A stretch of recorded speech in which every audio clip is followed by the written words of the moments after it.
கொசு பேட்ட வச்சு டிவி கிட்ட அடிக்கும்போது, டிவி வந்து சோலி முடிஞ்சிருது. ஸோ இந்த வீடியோவ நெறைய பேர் எனக்கு ஃபார்வர்ட் பண்ணிட்டு, கொசு பேட்ட டிவி கிட்ட யூஸ் பண்ணலாமா? அப்படின்ற மாரி கேட்டிருந்தீங்க. ஆக்சுவலா இப்படி நடக்கிறதுக்கான வாய்ப்புகள் வந்து ரொம்ப ரொம்ப கம்மி. அதுக்கு காரணம் என்னன்னா, நம்ம பயன்படுத்தக்கூடிய அந்த கொசு பேட் இருக்கு இல்லையா? அதில குடுத்திருக்கக்கூடிய பவர் சோர்ஸ் வந்து பேட்டரி. ஸோ பேட்டரியிலிருந்து எலக்ட்ரான்ஸ் வெளியில போகுது அப்படின்னா, அது திரும்ப பேட்டரிக்கே வந்து தான் சேரும்.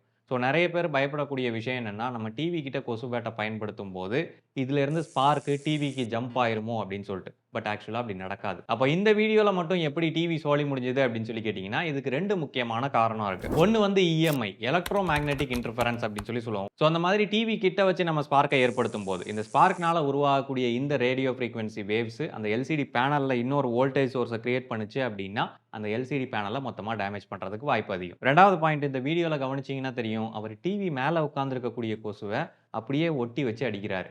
என்னதான் பேட்டரியில உருவாகக்கூடிய ஸ்பார்க் வெளியில போகாது அப்படின்னாலும் கூட, அது ஒரு சர்க்யூட் பேஸ்டா வொர்க் ஆகுது அப்படின்றதுனால, பேட்டரி பேலன்ஸ் ஆனதுக்கு அப்புறமா இருக்கக்கூடிய கெபாசிட்டர்ல இருக்கக்கூடிய அந்த சார்ஜஸ் இந்த டிவியோட எல்சிடி பேனல்ஸ்ல டிஸ்சார்ஜ் ஆகுறதுக்கு வாய்ப்பு இருக்கு. அந்த சமயத்துல அது ஒரு சின்ன ஸ்பார்க்க அந்த எல்சிடி பேனல்லயும் உருவாக்குறதுக்கு வாய்ப்பு இருக்கு. ஸோ இந்த ஸ்பார்க்கே வந்து டேமேஜ் பண்ணியிருக்கலாம். இதெல்லாம் எங்களுக்கு தேவையில்ல. டிவி கிட்ட கொசு பேட்ட யூஸ் பண்ணலாமான்னு சொல்லி கேட்டீங்கன்னா, யூஸ் பண்ணலாம். ஆனா டிவி மேல இருக்கக்கூடிய கொசுவ அப்படியே போய் அடிச்சிடாதீங்க. அப்புறம் டிவி போச்சுன்னா ஒண்ணும் பண்ண முடியாது. கோவிந்தா கோவிந்தா